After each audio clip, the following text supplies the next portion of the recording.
السلام علی من لا نبی بعدہ۔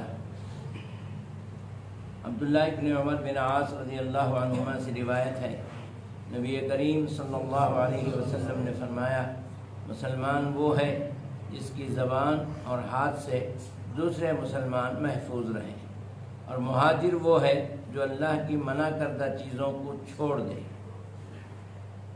حضرت عبداللہ بن عمر بن عاص رضی اللہ عنہما سے روایت ہے کہ رسول اللہ صلی اللہ علیہ وسلم کے سامان پر ایک آدمی مقرر تھا جس کو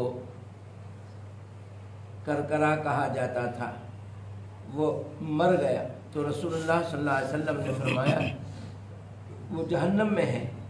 بس یہ سن کر لوگ اسے دیکھنے لگے کہ آخر کیا بات ہے۔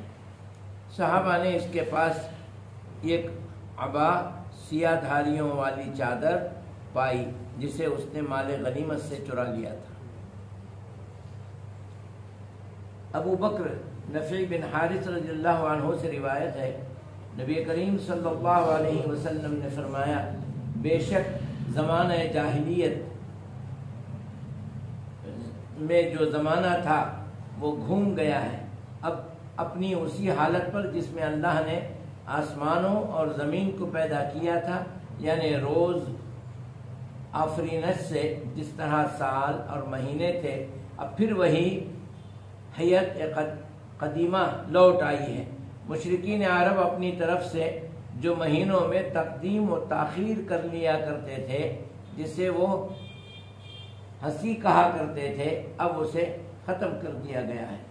سال کے 12 مہینے ہیں، ان میں سے 4 حرمت والے ہیں، 3 پے در پے، ذوالقعدہ، ذوالحجہ، محرم، اور چوتھا رجب جو جمادی الثانی اور شعبان کے درمیان ہے۔ پھر آپ نے پوچھا یہ کون سا مہینہ ہے؟ ہم نے کہا اللہ اور اس کا رسول زیادہ بہتر جانتے ہیں۔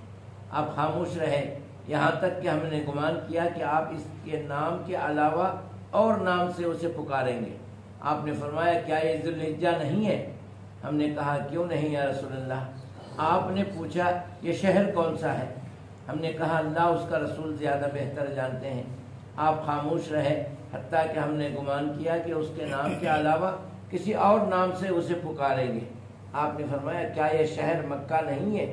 ہم نے کہا کیوں نہیں؟ آپ نے پھر پوچھا یہ دن کون سا ہے؟ ہم نے کہا اللہ اور اس کا رسول زیادہ بہتر جانتے ہیں۔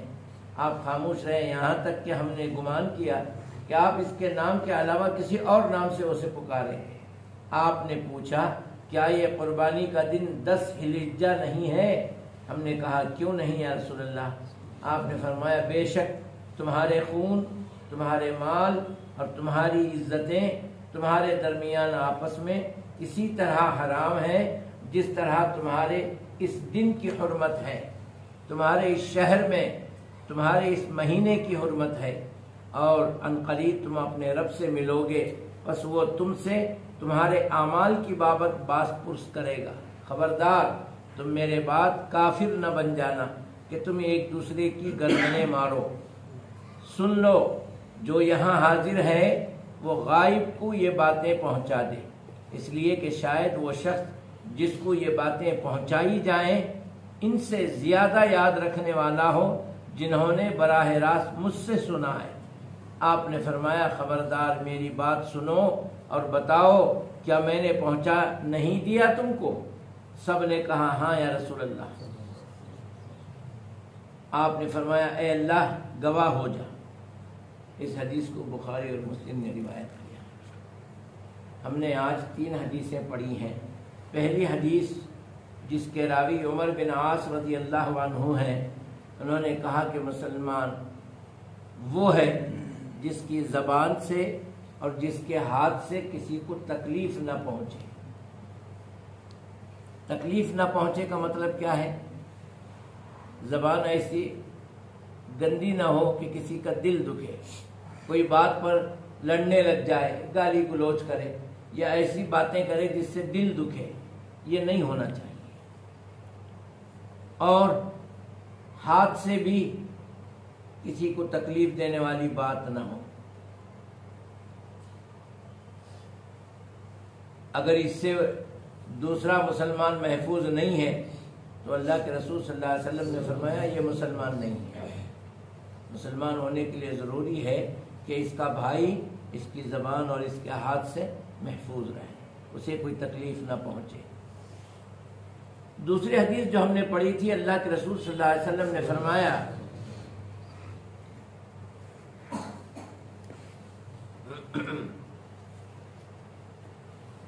ایک شخص تھا جو نبی کریم صلی اللہ علیہ وسلم کے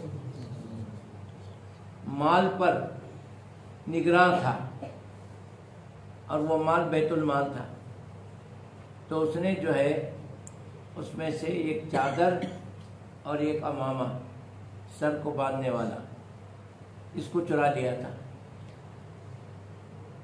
ہو سکتا ہے اللہ تعالیٰ اللہ کے رسول کو بتا دیا ہو اور آپ خاموش رہے۔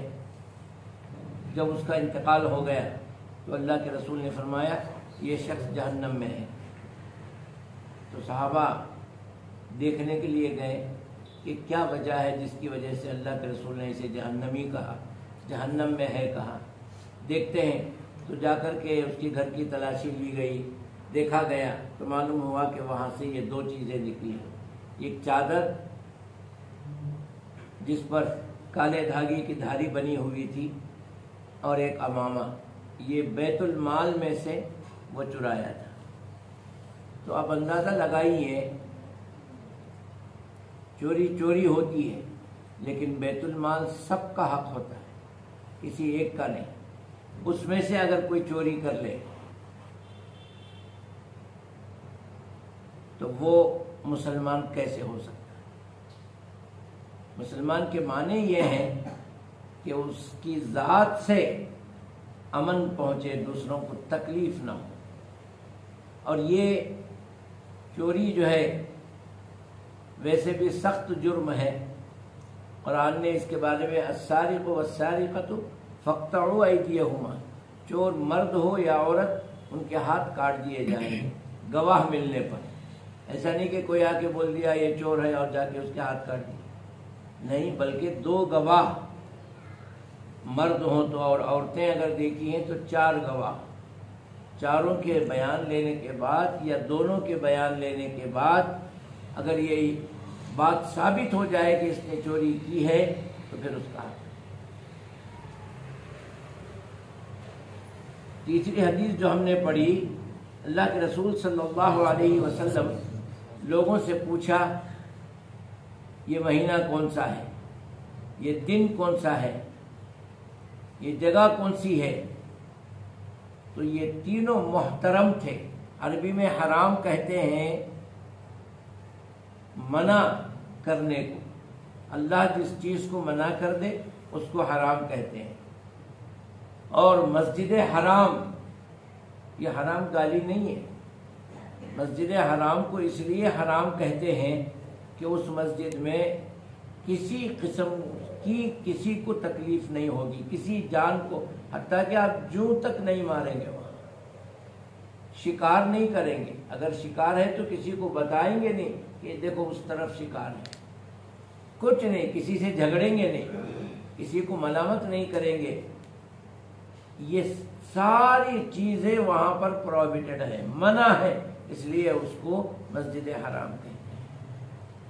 حرم شریف یہ وہ علاقہ ہے جس میں یہ ساری چیزیں ممنوع ہیں۔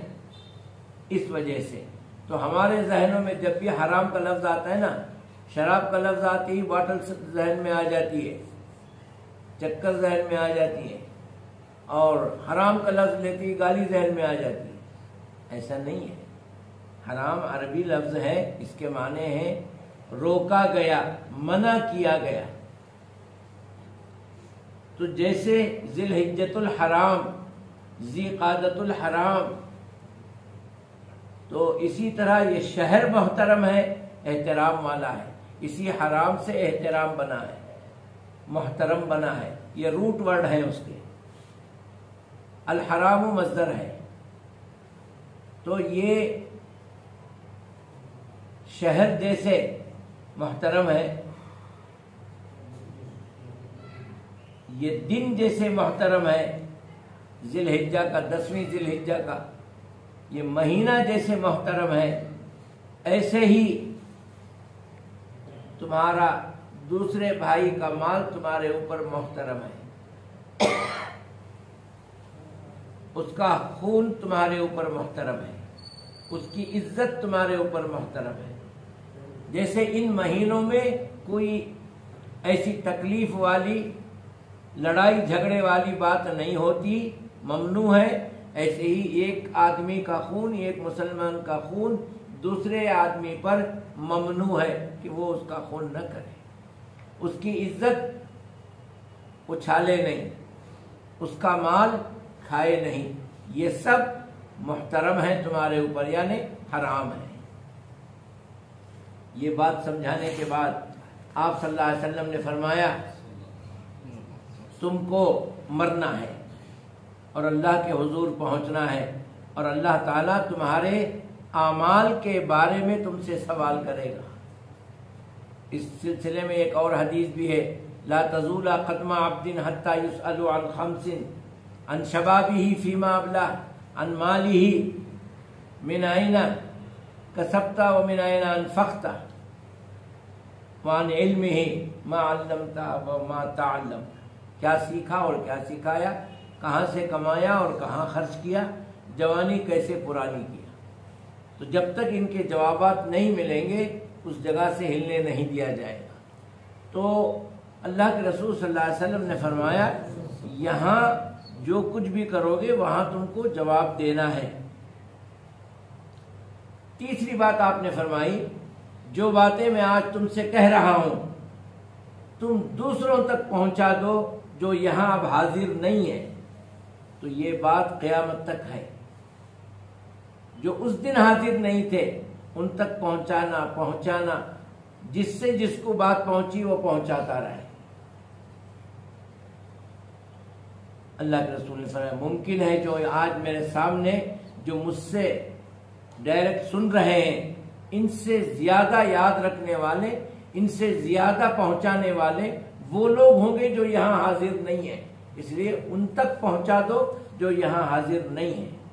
تو اس سے ایک بہت بڑی بات یہ سمجھ میں آ گئی کہ ہم لوگوں کو اللہ کے رسول صلی اللہ علیہ وسلم کی سیرت، آپ کی تعلیمات، آپ کے احادیث، یہ دوسروں تک پہنچانا ہمارے ذمے ہے، یہ ہمارا نصب العین ہونا چاہیے۔